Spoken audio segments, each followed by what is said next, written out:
So I'm back, this time reviewing Transcendent Kingdom by Yaa Gyasi, who I just realized whose name I've been saying wrong this whole time. I've been saying Yaa Gyasi, making it more exotic than what it is, and it's literally Gyasi.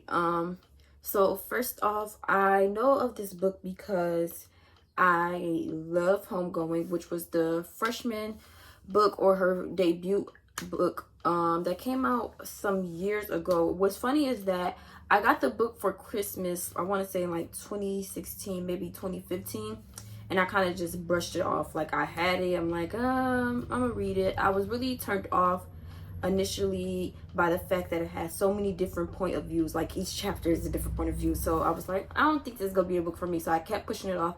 And then I took it to Kenya with me when I studied abroad, and my whole sister read it, and she was like, oh, it's good, but I didn't believe that she actually read it. But I eventually learned that she actually did. And it was only one of the few books that I had with me when I came back, and I was staying with my granddad for a while, so I read it and I absolutely loved it. So with that being said, that was her debut, I keep wanting to say debut album, that was her debut novel. So I was kind of looking forward to the next book that she came out with, which was Transcendent Kingdom, and it was great. First, I've been seeing like I always do, I'm going to talk about the book cover. There's two versions of the book cover. The one that I have and initially saw was it's like pink and black. I'll put it here, pink and black, and it has a girl like praying, and it is beautiful. Like, the cover, it just looks like I want to read that book. Or not even if you don't want to read it, it will be even nice as a poster. Like, it's such a beautiful cover, and it's a good representation of the story. And then the second one is just like colorful, like these different types of pinks and greens and like flowers and whatnot. And it kind of reminds me of the story of like a planter in the Bible, you plant the seeds and they grow type of representation. I don't know if that's what she meant. That's what I got from it. But beyond this representation of the story, it's also just aesthetically pleasing. Like, that's like one of the books that you would have as like on display. It's really, really, really pretty. So yeah, that's kind of like me judging the book by its cover. I kind of not rushed through this book, but I set a limit time like that I need to be done with the book, because I went to one of the talks that I didn't go because COVID, but I tuned in on Zoom or whatnot to one of the talks that she did about the book. The talk was okay. I feel like better questions could have been answered, but it was nice to get to know the author, and that was where I found out I was mispronouncing her name, so I guess it was productive, effective. Yeah, so let's go to the technicality. Like I said, I'm familiar with this author, but the writing, that's how you know she's a great writer, and that I'm looking forward to even more of her books, because this writing was drastically different than Homegoing writing, but it was still good. Like, it was still good writing. So it was a great voice, great character building. Like, she's a good writer. I sometimes find it that, well, this one was in first person and Homegoing was in third person, but the first person, sometimes it's hard for other characters to be built beside the first person. They kind of just like are kind of flat to me, but she does a good job of like showing the progression of other characters, even though it's in first person, and helping you understand, kind of get insight to other characters even through that one character. And the one character is developed so well, so realistically, so, because I feel like some books, because the story is kind of told like in not really flashbacks, but you get backstories, but it's told in the present time, but you learn about the context of the present time by them telling what happened in the past. And sometimes I feel like that could be done sloppily, or development isn't really done well. But I think that this one You really see how Gift becomes Gift. That's the name of the main character. You really see how Gift becomes Gift, how Gift's mother becomes Gift's mother, how Nana developed his addiction, those type of things. Like you understand each character even though you're only in the mind of that one character. Also, this book is amazing just because of the substance of it. Like the fact that she decided to make the main character give a neuroscience, and that it really seemed like she knew what she was talking about with neuroscience. Like this girl really had to put in research to understand. Like sometimes my eyes were glossed over when she was talking about the science stuff, but the fact that she had that science stuff in her that was that really seemed scientifically correct in a fictional novel, in a novel, was like really impressive. At the end, she talked about how, and in the talk, she talked about how she got interested in this neuroscientific aspect of like addiction and whatnot, and rewarding and whatnot, by one of her close friends. So she actually went to the lab. She actually had someone explain this to her so that her character Gift can actually, when Gift was explaining it to us, actually knew what she was talking about. I think that was great. Yeah, it was also very inspiring. I feel like a lot of people don't talk about that aspect of writing, of doing research that you put into your book, because I know Toni Morrison talked a lot about that in terms of even Song of Solomon with the flying black people, and in Beloved in terms of Mary, I forgot the name of the lady who inspired the story of Beloved, but Toni Morrison actually did research for Beloved, and that's how the story was developed. But yeah, I think technicality was great, and it shows in the story, which I'm going to talk about next, like the actual substance of it. I couldn't keep myself from crying. Like, this is not a dramatic story.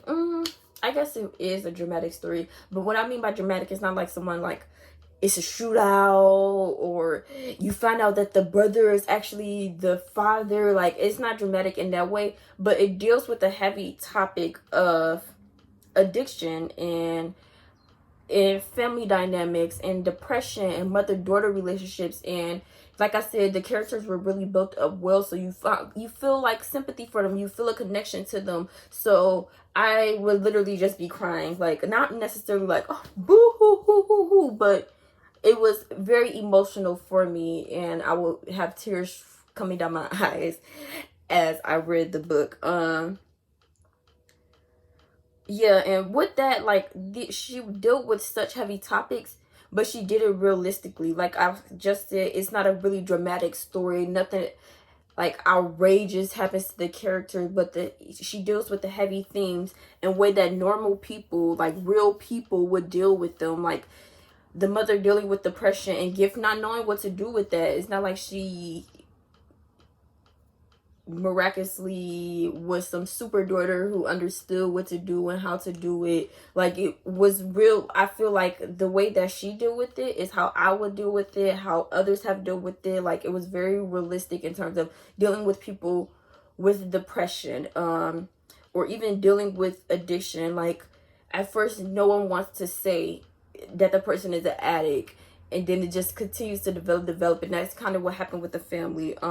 So I really appreciate it, and I'm thankful for the way that she handled these tough topics, and even religion. I really appreciate the way that she dealt with religion and growing up in the church, and like how you deal with that, becoming an adult, and then eventually developing your own relationship with faith and with God and with Jesus. I feel like it's always a hit or miss with this. You either have the people that aren't being true to what happens, and they're just like, I've always known God, I'm gonna always continue to know God, I never had any doubts, I never had any questions, like I've just always been on it. And then it's the people that do it disrespectfully, like, oh, like play off religion, or like don't respect it as someone's faith, as someone's life. Like, so I think she did a really good job of dealing with that realistically, of like being someone who believes but still having questions, and especially as a kid, like asking those questions and seeing how people were in the church and being turned off by that, but feeling like being turned off by the church means that you have to be turned off. Like, it's just really good, and I really appreciated that in terms of being able to feel seen and feel like I wasn't alone in that process. One thing about the story though, I didn't really care for the ending. The ending really wasn't even like an ending. It was really more like a epilogue to me. But I felt like it was kind of like I feel like she had that ending because she was like, well, the story needs to end. I need to end the book, and just threw it in there. But it didn't really add anything to the story for me. It kind of was like and then she went to church, happily ever after, and I don't really care for the happily ever after. I feel like it would have been even more powerful if like maybe we ended with Gift going to church, and then we just have to assume that she just started to build that relationship again, and not like, I didn't really care for the, oh, then she got married, her mama got better, and she started to go to church ending. Like, I don't know, feel very childish in a way. So relevance. I feel like there are a lot of big themes within this story that will always be relevant. First one being drug addiction. Specifically, this drug addiction was opioids. Even more specifically, the addiction kind of started with Nana injuring himself and getting prescribed the prescription for opioids, for painkillers, which are opioids, painkillers, to help with his injury. And honestly, that is not that path to addiction is not talked about enough. Opioid crisis is really big, especially in the hood, like in Black neighborhoods, and even in white neighborhoods as well. And housewives have opioid addictions as well, but of course that conversation is talked about differently because of the people that it involves. But I really appreciate this backstory of how he was even introduced to the opioids in the first place, because a pathway to opioid addiction, even within the hood, is people got shot, were prescribed opioids to deal with the pain, and then got addicted. Like, that is a common story, and I feel like that is something that needs to be talked about in terms of the healthcare system involvement in the start of the addiction, and also the healthcare system's involvement in dealing or addressing the addiction, which is very faulty.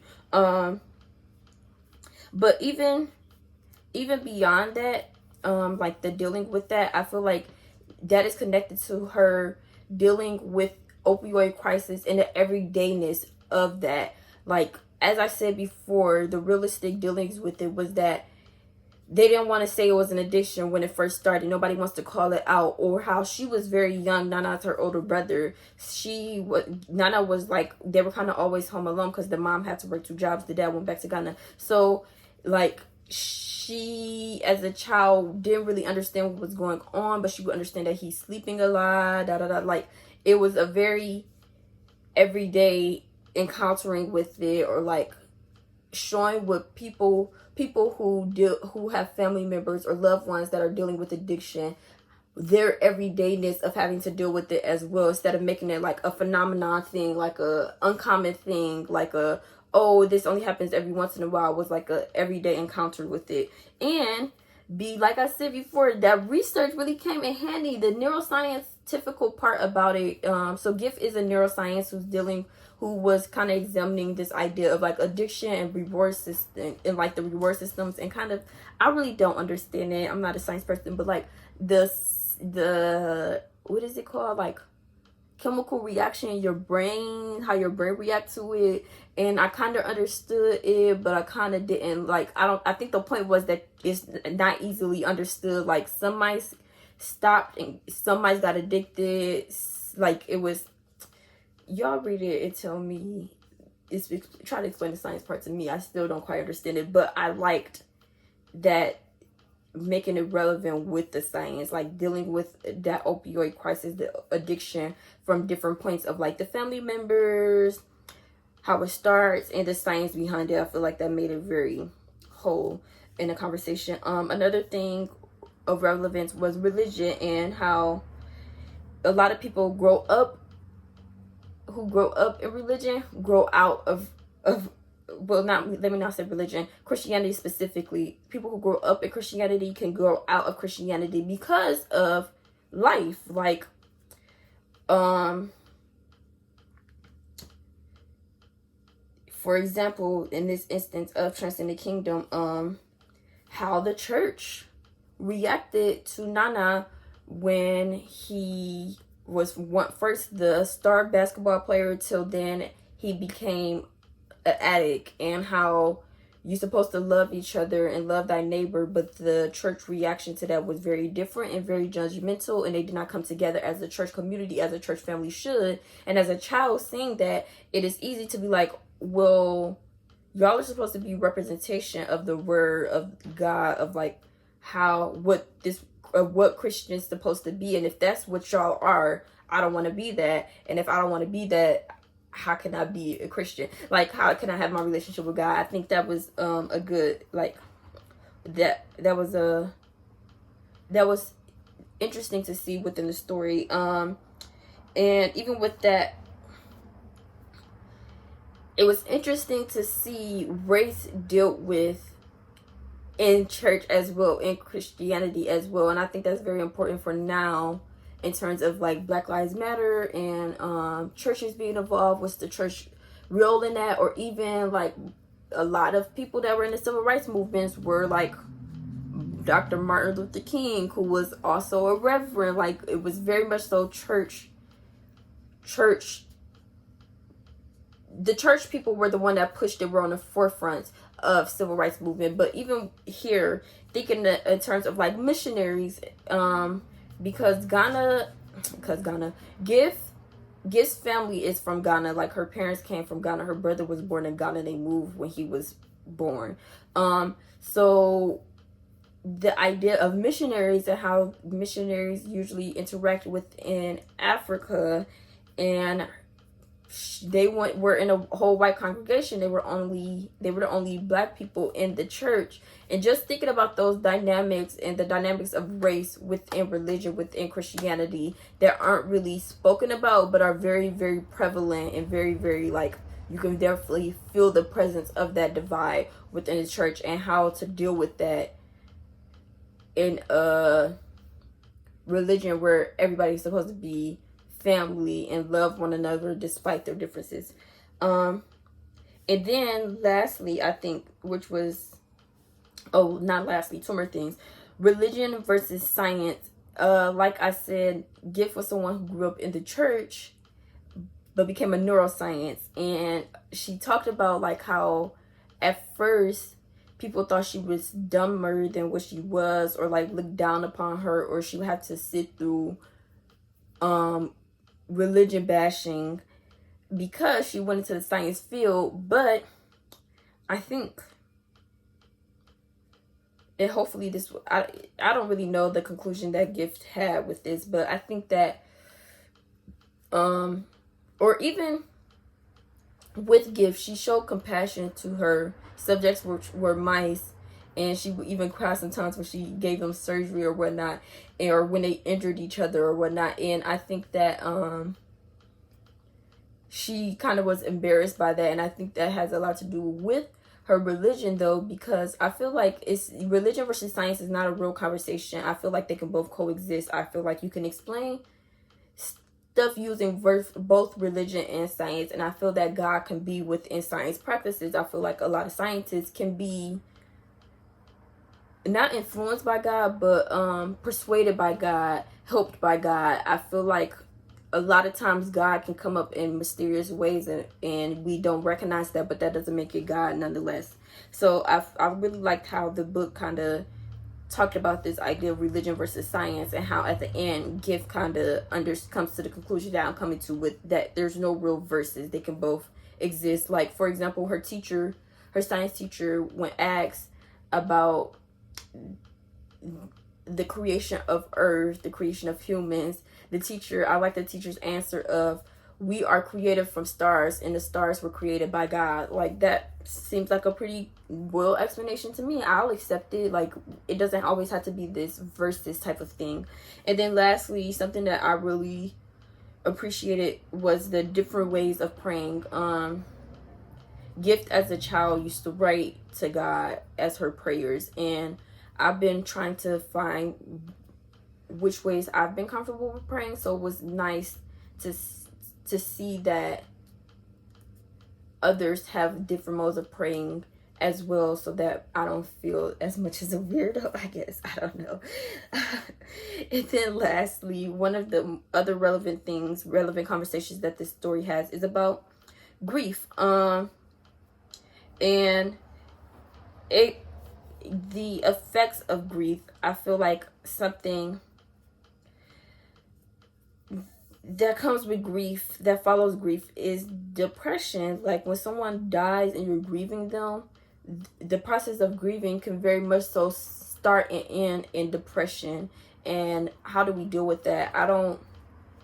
I'm still not sure how to do that, because I feel like grieving is continuous. I feel like you never stop grieving. You're grieving different ways, and your grief might come up at other times, and other times it may not, but you're always going to it can come up at any time. You just don't grieve and then it's over with. Like, it's a continuous process. But I feel like another idea of grief that we don't talk about is not just like death, but being left behind, being lost. Like, I feel like not only was Gift's mother grieving her brother's death, but also grieving her husband leaving. Like, they called him Chin Chin Man, and Chin Chin Man went back to Ghana and left her, and I feel like she was grieving that as well. Like, grief is the process of losing something, and that could be through death, but that could also be through maybe a chapter in your life, someone leaving you. Like, you can grieve a relationship. I feel like once upon a time I was grieving this year because the coronavirus. I feel like I lost a lot of things because of the COVID, but I feel like we need to be more open and talk about these things and call it what it is to better cope with it. Because I feel like once I was able to understand that I was grieving something, which meant that I felt like I lost something, I was able to not compensate for that loss, but address that loss and address this emptiness that loss left for me, and how I can fulfill that emptiness. So overall, I give this a